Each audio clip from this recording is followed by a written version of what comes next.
हमारा पहला सब्जेक्ट है एमए पॉलिटिकल साइंस का। ये पहला पेपर है और इसके अंदर दो पेपर्स हैं, मुस्लिम पॉलिटिकल थॉट्स और वेस्टर्न। दोनों के अंदर मिलते जुलते सवाल हैं। इन दोनों को पढ़ने का तरीकाकार मुख्तलिफ होता है, ठीक है। जो वेस्टर्न पॉलिटिकल थॉट्स है उसको पढ़ने का जो तरीकाकार है वो मगरबी तरीके से सोचना है, अंग्रेज बन के सोचना है, क्योंकि सेम सवाल आपको मुस्लिम पॉलिटिकल थॉट्स में भी मिलते हैं, जिसकी वजह से लोगों ने मार खाई है और सप्ली आई है लोगों की, ठीक है। आवाज अब सही आ रही है? हाँ जी, हाँ जी। ठीक है।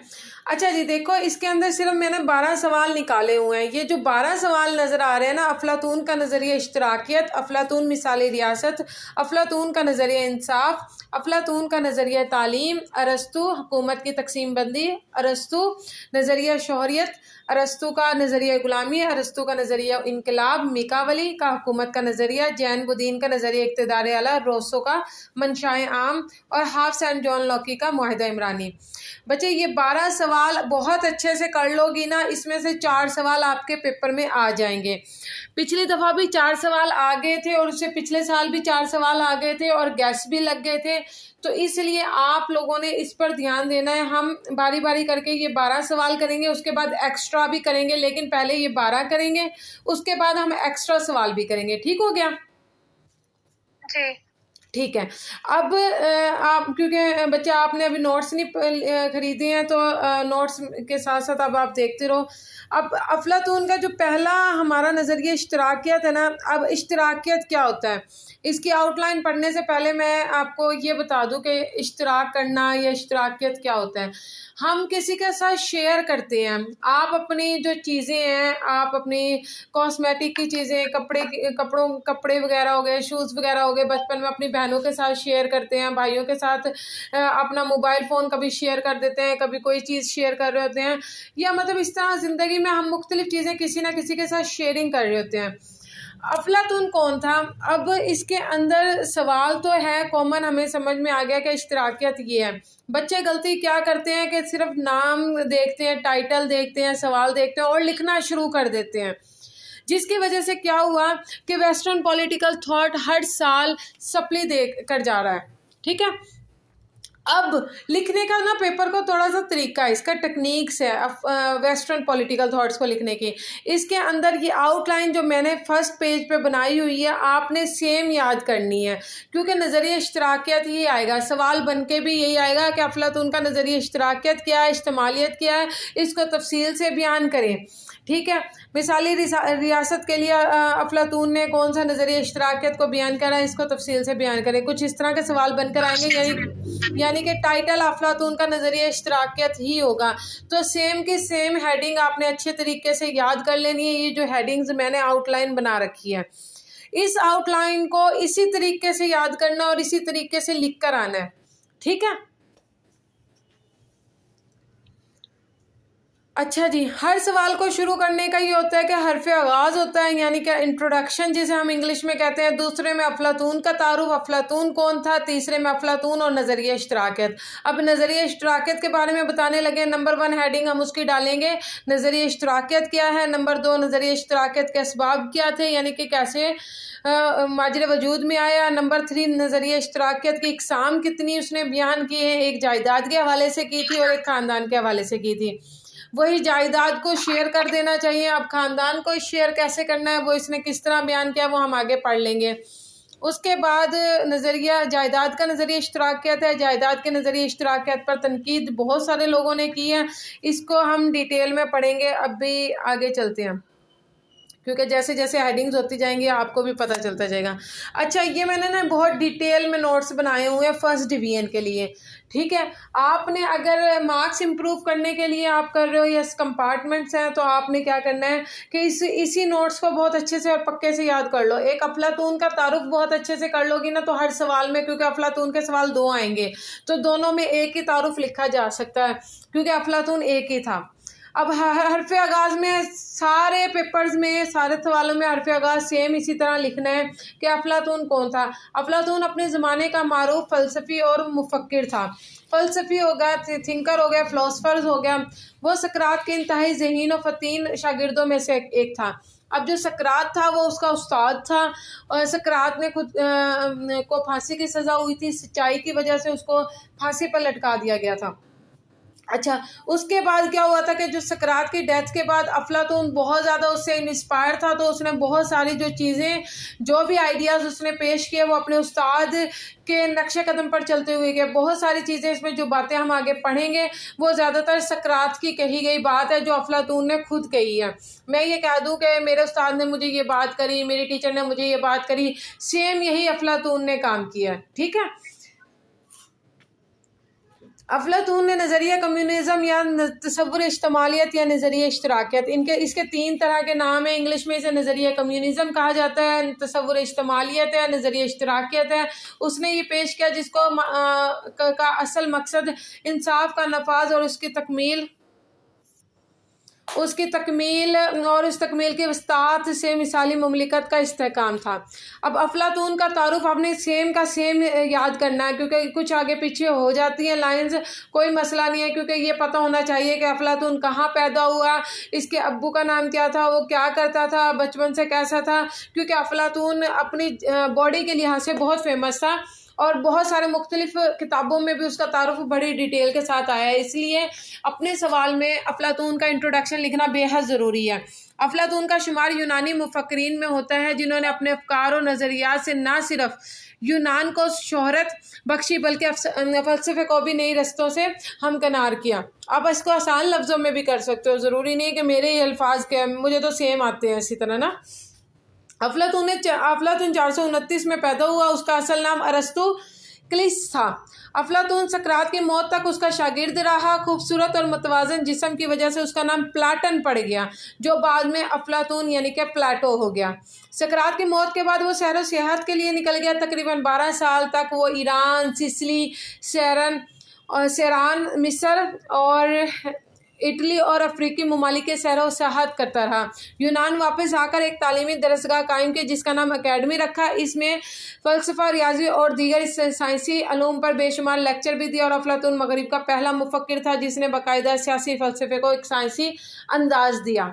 अच्छा, सेम टू सेम मैं पढ़ के इसलिए सुना रही हूँ क्योंकि हमारी जो हिस्ट्री है ना, अगर वो मुसलमानों के हिस्ट्री उठा लो, मगरिब की हिस्ट्री उठा लो, यूनान की हिस्ट्री उठा लो, उनको सेम टू सेम लिखना बेहद ज़रूरी है। अब अगर मेरी डेट ऑफ बर्थ के बारे में, मेरी हिस्ट्री के बारे में कुछ लिखने लग गए तो भाई साइमा कब पैदा हुई, उसकी वजह शोहरत क्या थी, वो कहाँ कहाँ क्या क्या करती रही, ये सारी चीज़ें इन शॉर्ट एक पैराग्राफ में लिखनी बेहद ज़रूरी है और सेम टू सेम वर्डिंग में, क्योंकि अगर हम आगे पीछे करते हैं तो उसका तलफ़ुज़ भी ख़राब हो जाएगा, उसका मकसद भी ख़त्म हो जाएगा और दूसरा उसके मायने बदल जाएंगे। क्योंकि जो यूनान की इंग्लिश है और उसमें इनके थिंकिंग जो आइडियाज़ हैं इंग्लिश में, हम पाकिस्तानी क्या करते हैं उसको उर्दू में ट्रांसलेट करते हैं। हमारी बहुत सारी किताबें हमारी टीचर्स ने, प्रोफेसर्स की लिखी हुई हैं, उन्होंने अपने नज़रियात में, अब मैं क्या सोचती हूँ अफलातून के बारे में, मैंने अपने लफ्ज़ों में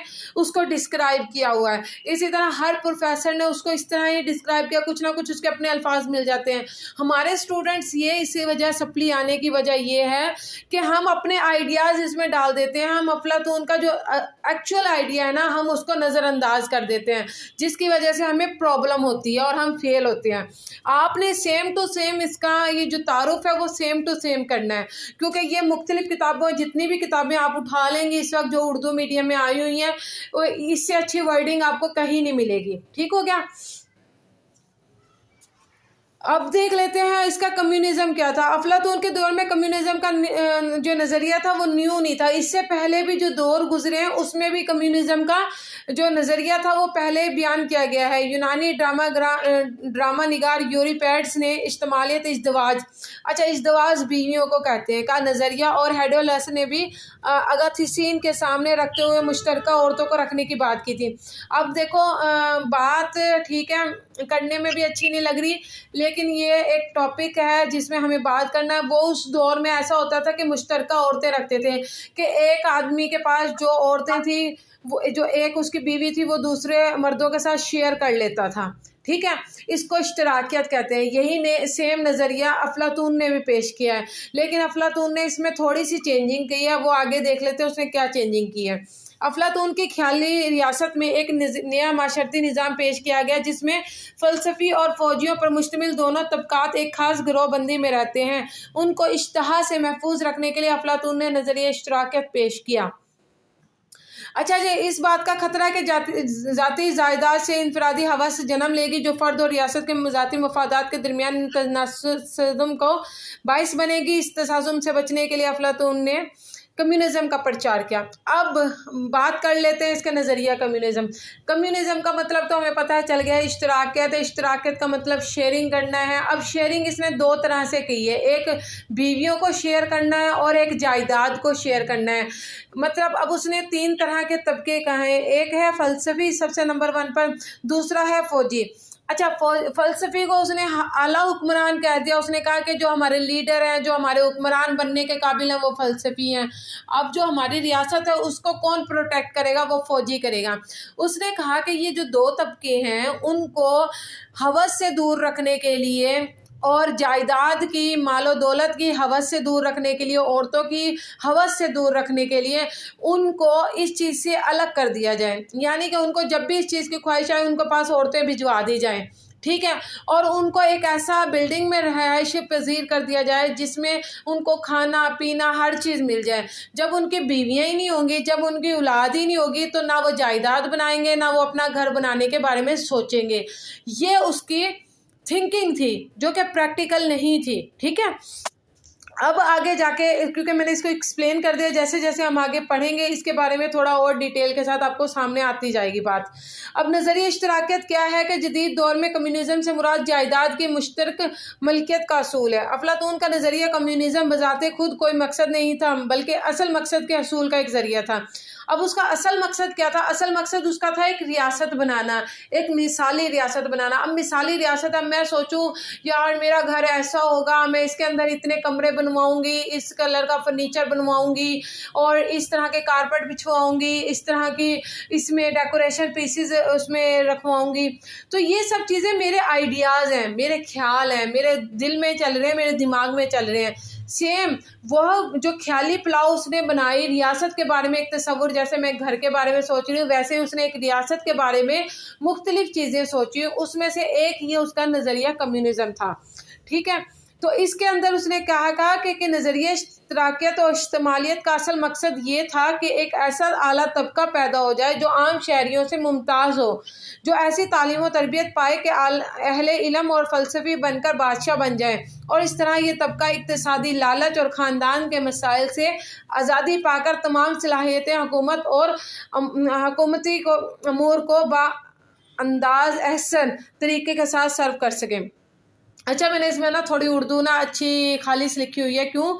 क्योंकि मैं मास्टर्स इन उर्दू है, ठीक है, तो मेरे वैसे भी उर्दू बहुत अच्छी है, बोलते हुए अब वो हो रहा है। लेकिन इसने वही कहा कि इज्तिमालियत का मकसद यही है कि एक ऐसा तबका जो सामने आए, फ़लसफ़ी हो, जिसकी आला तालीम और तरबियत हो, जो फ़िलासफ़र्स बने, जो हुकूमती अमूर को अच्छे तरीके से चलाए। जब वो हुकूमती अमूर को चला रहे हो तो उनके दिल में ना बीवी का ख्याल आए, ना बच्चों का ख्याल आए, ना ज़मीन जायदाद का ख्याल आए।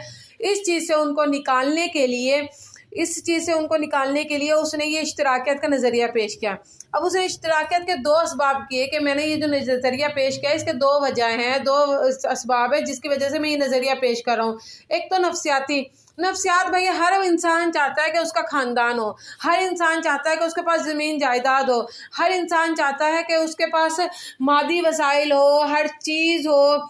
लेकिन उसने, जो अफलातून है, उसने कहा है कि रियासत के दोनों बड़े तबकात, फ़लसफ़ी हुक्मरान और फ़ौजी, अमलाक और ख़ानदान बंदिशों से आज़ाद रहकर फ़लाह बहबूद के बेहतर तरीके से काम कर सकेंगे। उसके मुताबिक मादी और माशी यानी कि वो जो ज़मीन जायदाद या फैमिली या ख़ानदान है, बंदिशों से आज़ाद होकर इंसानी जहन इज्तिमाई भलाई की जद्दोजहद कर पाता है। अफलातून बलाई तबके से ज़ात और ख्वाहिशात का खात्मा करना चाहता था, इसलिए उसने ये निज़ाम मुतारिफ़ करवा दिया। दूसरे नंबर पर उसने कहा है कि सियासी और इल्मी असबाब हैं जी रियासत के सियासत और इक्तिसादियात को जुदा जुदा रखना फ़ायदेमंद होगा। अफलातून हुक्मरानों को बहरा रवी से बचाने के लिए चाहता था कि वो जानता था कि सियासी और माशी ताकत के मिलाप से होने वाली इखलाकी खराबी एक फ़िलासफ़र हुक्मरान को महफूज नहीं रह सकती, इसलिए मिसाली रियासत की बका के लिए उसने ये नज़रिया मुतारिफ़ करवाया। अच्छा जी, उसने कहा कि जी एक जो हुक्मरान है उसको इन सब चीज़ों से आज़ाद होना चाहिए। ये तो ऑथेंटिक बात है। जब एक इंसान है एक हुक्मरान बन के बैठा हुआ तो उसको फ़िक्र होगी, अपने बच्चों की फ़िक्र होगी, अपनी बीवी की फ़िक्र होगी पीछे से। वो बेशक 24 घंटे में से 1 घंटा 5 घंटे ज़रूर वो अपने घर के ख़ानदान के बारे में सोचेगा। तो अफलातून ने कहा कि सर मैं एक ऐसी रियासत बनाना चाहता हूँ जहाँ पर ये सारी फ़िक्र ना हो, जो हुक्मरान हो वो सिर्फ़ और सिर्फ हुकूमती मामलात देखे और जो फ़ौजी हैं वो सिर्फ रियासत को प्रोटेक्ट करें, इसके अलावा उनका कोई और काम ना हो। अब उसने कहा है कि नज़रिया इश्तराकियत की इकसाम 2 हैं। अब उसने 2 तरीके से बयान किया, वही जायदाद को तकसीम करना है और दूसरा उसने ख़ानदान का कम्युनिज़म का है।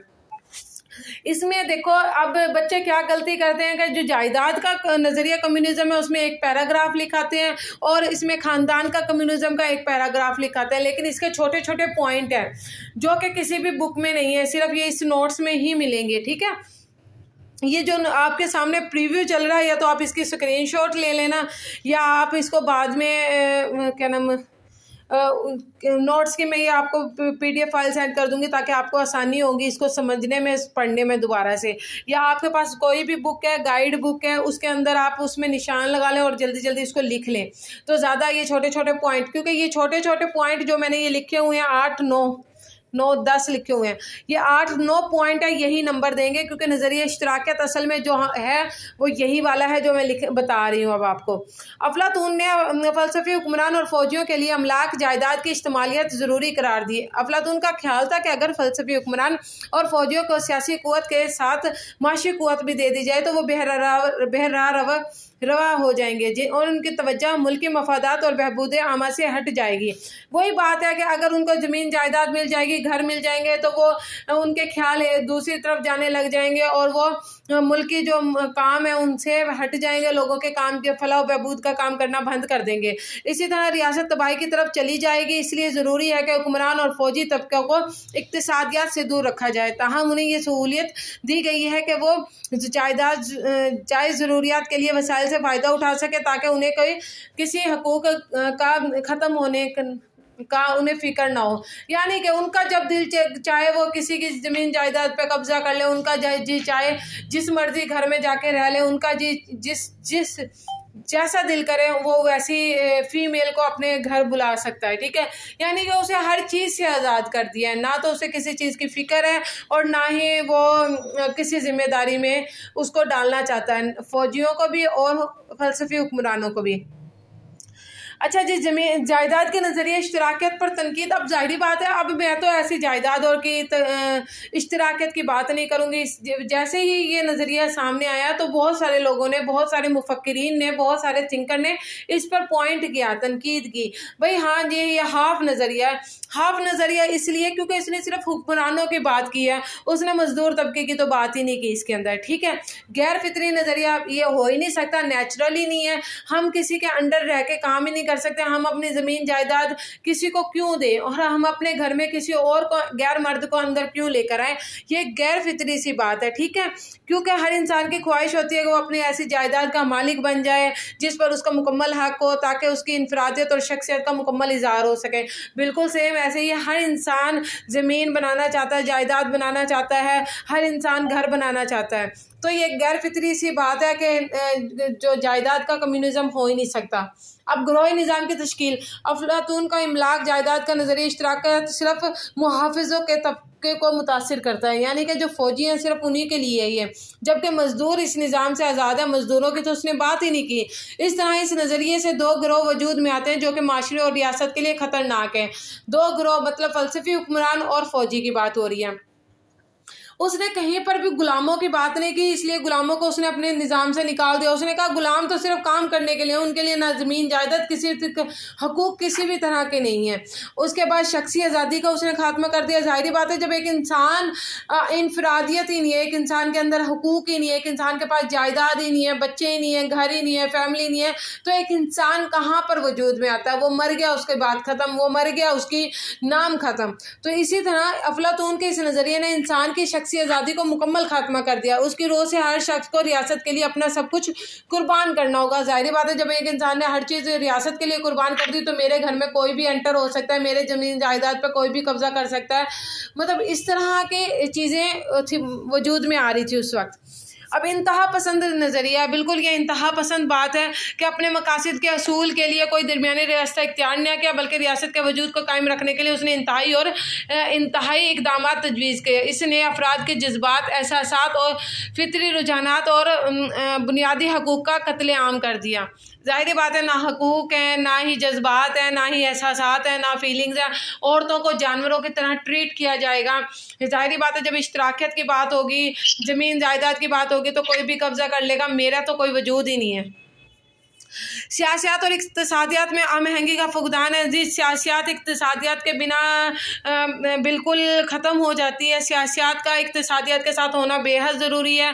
ज़िंदगी की रंगारंगी ख़त्म हो जाती है जब एक फैमिली नहीं होगी, बच्चे नहीं होंगे, घर नहीं होगा और कोई मतलब रौनक ही नहीं होगी ज़िंदगी में, तो फिर वो इंसान कैसे सर्वाइव कर सकेगा। तो ज़िंदगी के अंदर जो रंगारंगी है वो सारा ख़त्म हो जाता है। इंसान के अंदर शख्सी आज़ादी ख़त्म हो जाती है, महरूमी बहुत ज़्यादा आ जाती है, नफ्सा नफ्सी का दौर हो जाता है उस वक्त। ठीक है, अच्छा जी। अब ख़ानदान का कम्युनिज़म नंबर 2 पे उसने बयान किया है। ख़ानदान का कम्युनिज़म से मुराद वही है जी, उसने कहा है जो बीवियाँ हैं वो सब इसके इश्तराकियत कर सकते हैं, जब सब शेयर कर सकते हैं। लेकिन किसकी बीवियाँ? मज़दूरों की बीवियाँ।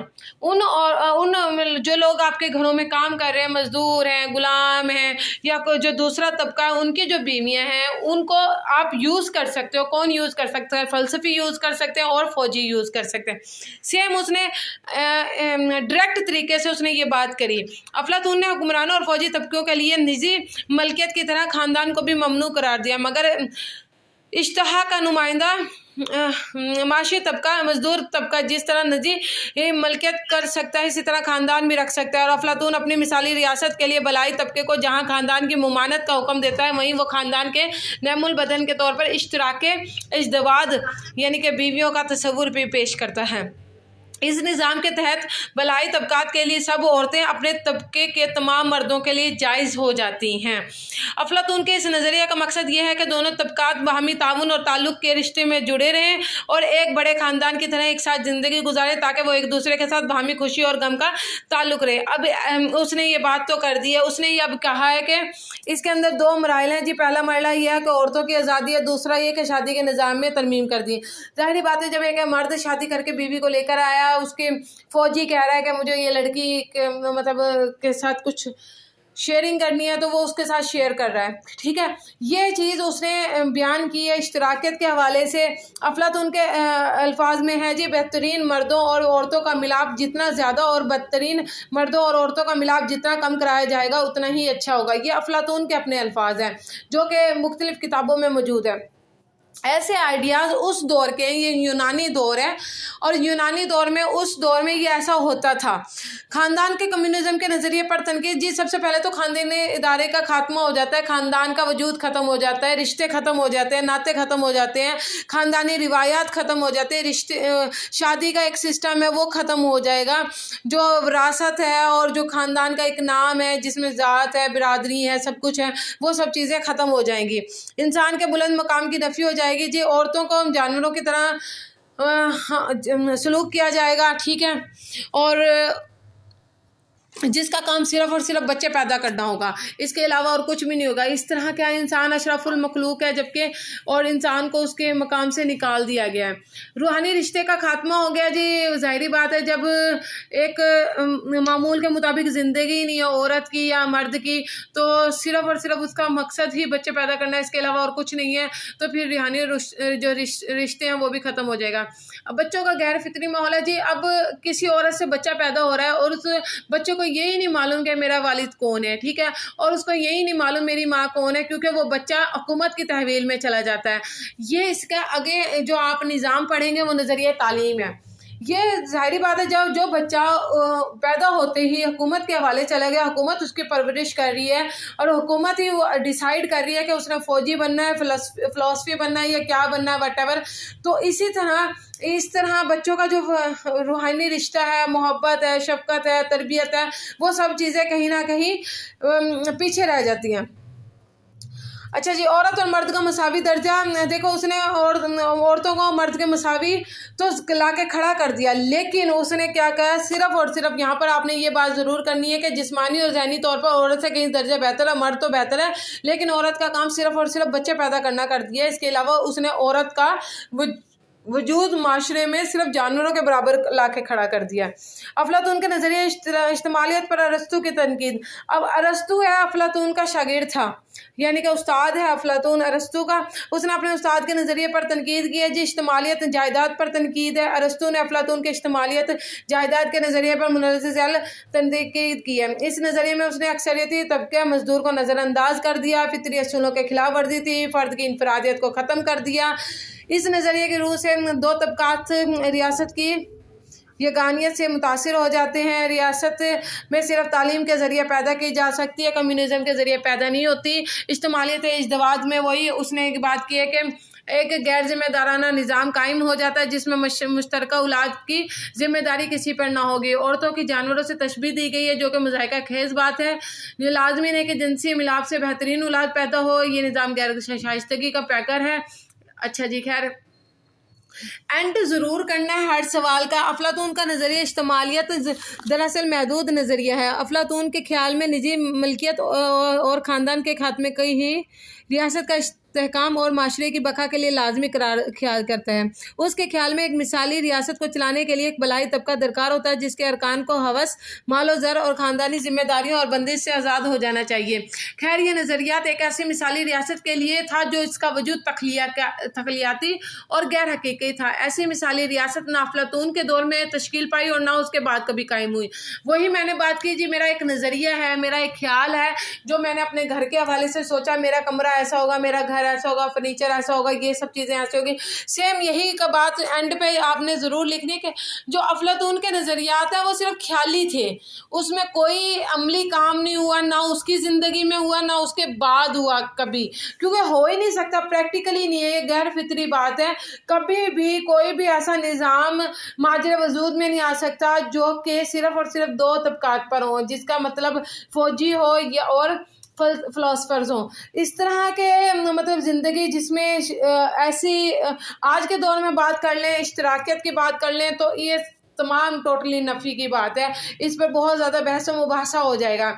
इसलिए इस तरह के जो ख्याल हैं सिर्फ उसी के दौर में थे और आज से इसकी ज़िंदगी का कोई भी मुमकिन ही नहीं है, इस तरह की ज़िंदगी। ये बात मैं भी अपने उसमें आखिरी लास्ट में लिख कर आई थी, तो आप लोग भी लास्ट एंडिंग करते हुए लाजमन ये लाइन लिखनी है कि खैर ये नज़रियात, ये तीन जो लाइन आखिरी है, खैर ये नज़रियात एक मिसाली रियासत के लिए थे जिसका वजूद तख्लियाती और गैर हकीकी था। ऐसी मिसाली रियासत ना अफलातून के दौर में तश्कील पा सकी और ना उसके बाद कभी कायम हो सकी, क्योंकि आगे जितने भी नज़रियात पढ़ेंगे उसमें ये तीन लाइन लिख भी दोगे ना, क्योंकि कोई भी नज़रिया नहीं हुआ, ना नज़रिया तालीम हुआ, ना मिसाली रियासत का नज़रिया हुआ, ना इसके अलावा इसने कुछ और नज़रिए पेश किए हुए हैं, वो भी कभी भी प्रैक्टिकल नहीं थे। तो आप लोग ये लाइंस अच्छे से लिख सकते हैं जो लिखी हुई है। अब ये देखें 1 2 3 4 5 6 7 8 9 10। अब ये 10 पेजेस का सवाल है, ठीक है। अगर आप 10 पेजेस का सवाल, मैं तो ये थोड़ा छोटा छोटा करके लिखा हुआ है, अगर इसको थोड़ा और बड़ा करके वाज़े तौर पे लिखा जाए तो ये 12-15 पेजेस पे चला जाएगा। अगर आप इसको शॉर्ट कर लेते हैं, थोड़ी बहुत चीज़ें इसमें से निकाल देते हैं और अपनी इसको लिख लेते हैं, तो ये 8 पेजेस पे 9 पेजेस पे सुकून से चला जाएगा और ये आराम से बहुत बेहतरीन नंबर दे सकता है। ऐसी बात है ना।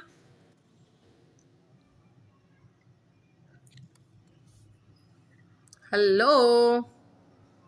हाँ जी हाँ जी हाँ जी हाँ जी, ठीक है ना। हाँ जी हाँ जी, मैं कह रही थी कि आप ये सेंड कर सकती है ये पीडीएफ, ये जो आपकी स्लाइड्स हैं, हाँ जी, वो मैं या सेंड आप कर मुझे, दूंगी।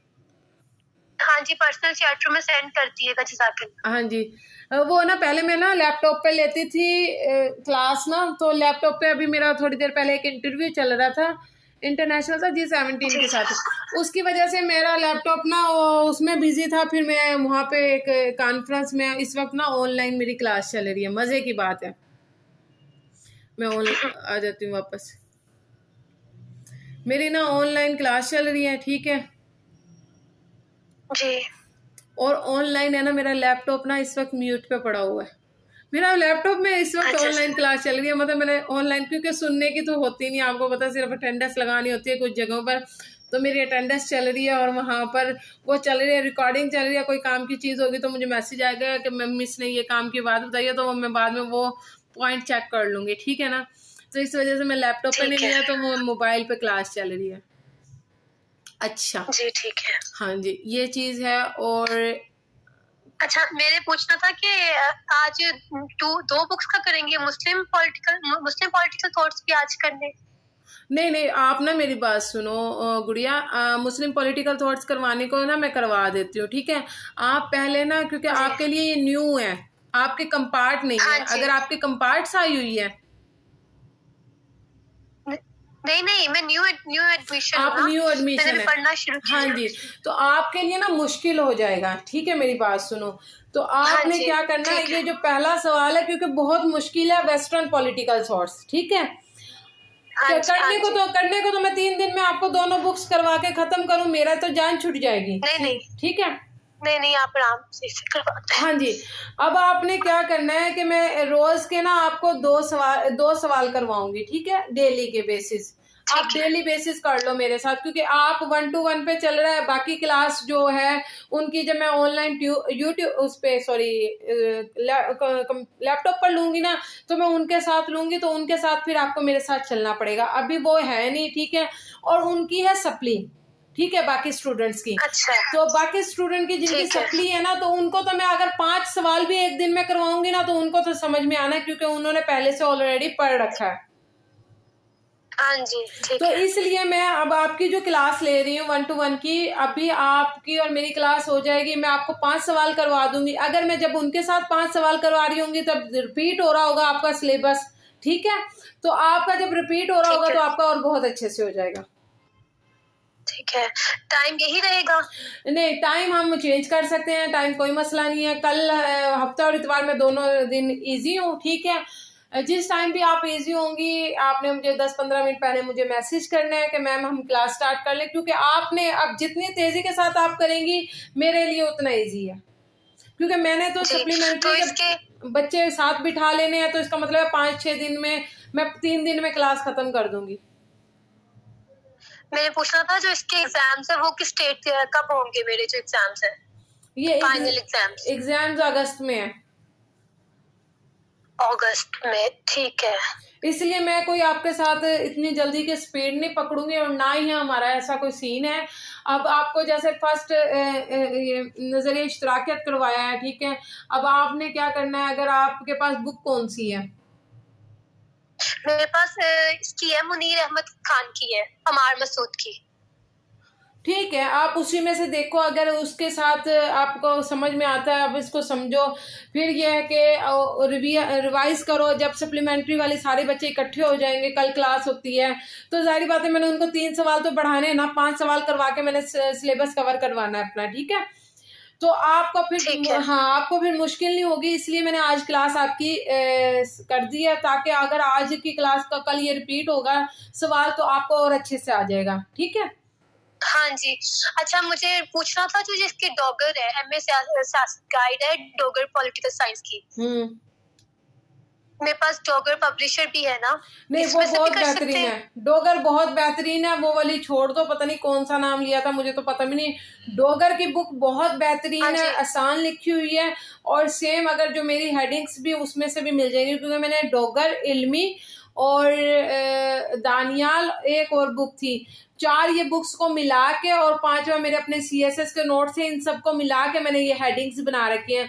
अच्छा, दूसरी बात ये कि बेटा मेरी बात सुनो, ज़रूरी नहीं है कि आप मेरे वर्डिंग टू वर्डिंग याद करो, ठीक है? आप जस्ट मेरी आउटलाइन, हाँ, आप जस्ट मेरी आउटलाइन पक्की याद कर लो, उसके अंदर मटेरियल अपना लिख लो, ठीक है?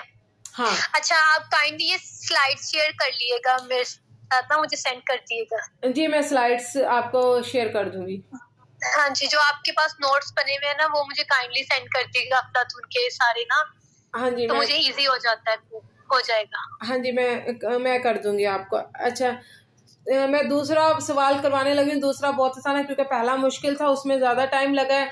दूसरा मिसाली रियासत का, वो बहुत आसान हो जाएगा। और इसके अलावा ठीक है, स्टॉप शेयरिंग क्यों करें हम? स्टॉप शेयरिंग, अच्छा जी,